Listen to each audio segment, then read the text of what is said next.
to, I guess, to feel that, something as simple as just a union with someone and having some benefits and, being able to take part of a ritual, you would think would just be something that can happen every day to, millions of people around. But it's a challenge because it's a challenge not only to the people that want to get married, but it's a challenge to the people that are questioning why we should get married and being accepting of us. And, that's what I always ask is,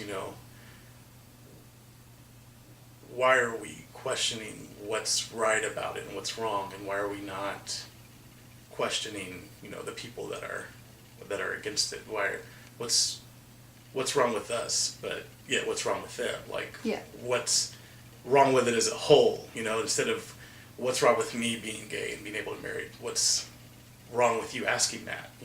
Why should you be asking, me that, or why am I not allowed to do this? So. When you were younger, like in high school and just coming out of high school after you graduated and things like that, why did you think, like looking back on it now, why do you think, or why did you used to think you weren't going to be able to ever be accepted? Like, what elements of society or other people's actions made you feel like, A, you were oppressed, and B, you just never would be accepted in general? I grew up obviously in a different time. In the 90s, the 90s was a time, especially in high school in the 90s, was a time for, at that point was, expressing yourself and, testing, just like every decade you get, even going back to the 60s, you're testing, the politics of things. And, in the 90s it was big because, obviously there was a war going on, because there usually is, but it's always about, self-expression. And, self-expression in the 90s was, it led with drugs, and it led with, gangs and, clothing and, all of this. But, in my high school, I graduated from Ben Davis, and there was two kids that were openly gay, and, they were picked on, and I knew that I didn't want that. I didn't want to get picked on. So I knew that, I was already getting picked on for being overweight, and, I was already getting picked on for, other, various things. So I didn't really want to add to that burden. So I kept it, I kept it inside. Had I gone back, I wish that I would have, been more true to myself then, because I felt like, that was the starting point for, the progression that we're meeting now. And I secretly idolized those kids that were out, because they stood up for, what they felt to be right in themselves, and what they felt they should, be doing. It's not about, it's not about how long or how you can hide, who you are. It's about being who you are and just being comfortable with it no matter what, because, you're always going to be oppressed no matter. You're not going to fit, into these jeans, and you're not going to have the perfect hair, and, it's time that people, realize that, you're never fitting into society norms. You're never going to fit what society wants you to. You need to make it work for yourself. And that's the one thing that I wished I could go back and tell myself then is, quit trying to make everyone else happy, and, make yourself happy. What sort of things happened in the 90s era, like, in, like, the news and the media within the gay community that sort of set you off to, questioning whether or not your true feelings were your real feelings or not? Mm-hmm. Well, in the 90s, it was pretty open as far as sexuality goes with women. Women, that's when a lot of, bisexuality was starting to be in the forefront, mostly with women, and women, with other women and men. And, we got, a lot of, reality television and talk shows where at the forefront of addressing issues that have already been, had already been going on for so long, but they were on TV screens in people's houses. So people got to see and meet, and hear these people's lives, and they got to see, there's gay people living next to me, and, there's a gay celebrity, and, these people, have different, customs and, ideas than I do. And so I think that that was important in getting people aware of what was going on. But I also feel that it was also detrimental because, you see, in media outlets, in television, radio and movies, and you see all of these stereotypes slowly starting to play into, to this is the way black people are, and this is the way, white people are, this is the way gay people are, everything started, I felt like, not to lose track, but I felt like, a lot of, I guess, stereotypes get started by media. And so, I guess to answer the question,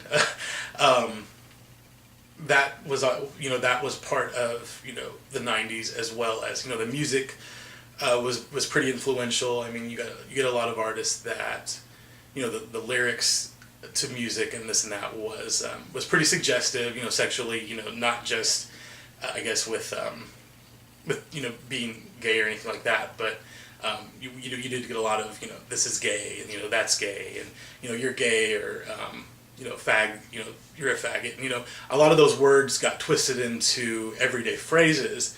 So I think that kind of made it like, negative, where, you're like, you're calling, someone, hey, you're gay because you do this, and, it makes it look bad to be gay. So, being gay and, hearing and seeing all of these things that are negative against it and stereotypical, I wouldn't want to come out and have people think that about me. And I don't feel like I'm necessarily into any category. So, back then growing up in the, like I said, in the 90s, it was hard to embrace both. It was hard to embrace, the revolution that was at the forefront. And it was also hard to, to not, because of the way that it began. Now, I mean, I hear that, there's kids, in high school that are out, and, that, I guess there's a lot more, awareness about it.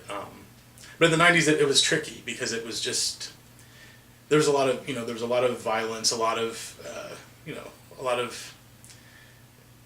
I guess, school violence kind of like hyped up. There was shootings that were just, I mean, it happened before, but they were just so much more common, now, and it just, everything had been upped, the ante had been upped in every way. So, adding another stress to that, to being a teenager, just didn't seem feasible, I guess. But I wouldn't take it back. I think it's definitely what's shaped me now. So. Are there any stereotypes, like, specifically that you may have seen becoming popular in the media and, on TV and just in general being spread about gay people that made you either question whether you were because you believed them, or... Well, I mean, typically I think when you're younger and you come out of the closet, and, sometimes I guess when you're older too, but... it's an expression, I guess, that you would hear, I guess, in the gay community is, you come tripping over boots and purses, and, you come flailing out of the closet, and it's almost like this liberating effect that it has over you, and you feel like, now that I'm out, now that I'm open about it, how open can I be, and that's the way I was, is I, became... What I disliked the most is I became, what I thought was gay. I was dressing more feminine, and I was talking more feminine, and I was doing things more feminine, and I was suddenly becoming a different person, because I thought that, that's who I was. I was lost at that point. And, I think that, that's a problem too, because when you're hiding yourself so long and you just come out, it's like, it's almost like culture shock. You're just like, what do I do now from here? How do I act? What do I wear? It's really not that different, but, just to a teenager, it's big, because your world revolves around all these materialistic and all these ideas and what people think about you. So you want to make sure you fit into another, group of people that accept you. And, sometimes it can be that way when you're, I guess when you're coming out, so that I guess became my paradox is, I didn't fit in here,